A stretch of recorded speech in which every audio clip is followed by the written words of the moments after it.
Everything that has to do with hatred, malice, jealousy, backbiting, competition, remove it and throw away. It will choke your atmosphere. Somebody comes to you and all the conversation, imagine that one, see the way, and you join. You think you gossip somebody, you have darkened your cloud. It may take you months of fasting to clear that wind. People who don't have business, leave them. I was sharing with my wife yesterday. Somebody was talking and he said, God is so interested in securing atmospheres where values are exchanged. He said, men breathe out carbon dioxide. That's what trees feed on. And he said, trees breathe out oxygen. That's what we feed on. That's the kind of relationship that exists between man and plant. Meanwhile, you have a relationship where people are talking nonsense into your space. He said, don't let anybody who does not add value enter your space. Respect everybody, but secure your atmosphere.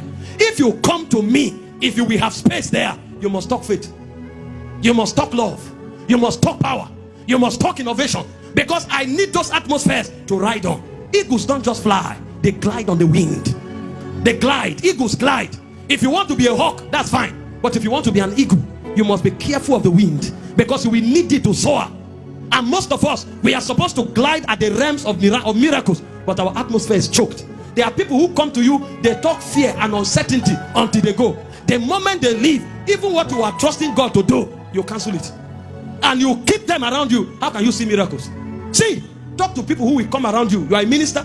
They tell you, man of God, last year I won 3 million souls. I felt I failed. I told myself this year I must win 10 million. You know, when they are talking, you know what you'll be checking? Is this 1 million or 1,000? They will now start checking what you have done. Meanwhile, you want 100,000, you feel you have done so much. Somebody is crying that he won 3 million. You will not eat food again. Somebody comes to you and tells you, man of God, I went for this crusade. After all the prayer that I prayed, can you imagine? It's only 4 blind eyes that open. Only 3 people drop crutches and 1 wheelchair. You know, is that only?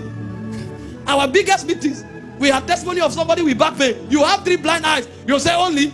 You will say, well, we thank God. You know, small. Maybe next time something better will happen. If that person leave you, you will lose appetite. Marakata. People are raising the dead. People are raising cripples. What am I? Maradia veket. See, something will wake up inside you. It's not jealousy. It's inspiration. You are doing business. Your yearly turnover is 50 million. And you are working like a peacock. And somebody else comes to tell you of all the strategies we put in place. Can you imagine? We only made 900 million. Next year we must touch 3 billion. And then the person is doing the same business you are doing. You know what you will do? You say, it's well, God will help. If the person leaves, you will go and check his page. What is their strategy? You will become a secret disciple. Because something will wake up.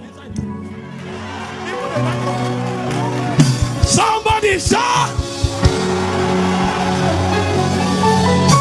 Even my microphone needed liberty. Miracles are possible. What atmosphere have you carried for the past 5 years? What atmosphere have you carried for the past 10 years? See, why do you think I keep quoting my mentors? There are some of the things that keep us jacked up. They say, follow them who through faith and patience obtain the promise. You think you are doing so much? You enter some meetings, and then as the man of God is walking out, power is already moving. He has not preached. The moment he carries the microphone, people are screaming, miracles are taking place. And see, from that meeting, you will not even bother about the message. You'll start praying in tongues until you go home.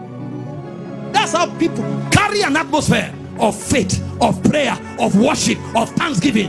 Carry those atmosphere of expectations. I was listening to a man yesterday. You know what the man said? He said, if you dream small, you live in the realm of cloud. He said, when you dream big, you discover that atmosphere is empty. There are not many people there. The man now said something. He said, if you are a businessman, if your target is in millions, you have a lot of competitors. He said, but the moment you shift your target to billion, you'll discover there are few people there. I said, who thinks like this? Who taught you how to think like this? You know, you are in ministry. All you are thinking is, hey, Maraba, hey, this Maraba must see God today.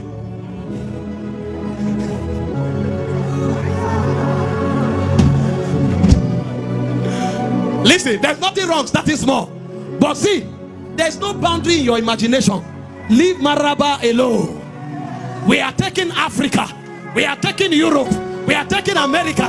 Dare to dream big. You are not paying for it.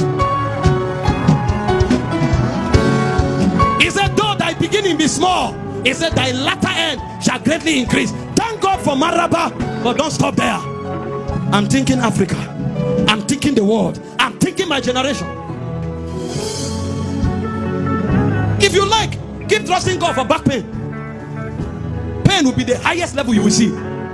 Trust God to raise the dead. Trust God for cripples to walk. Trust God for nations to open. And you will see that back pain will happen on their own. Somebody said, go for the star. If you don't reach there, you will land on the moon.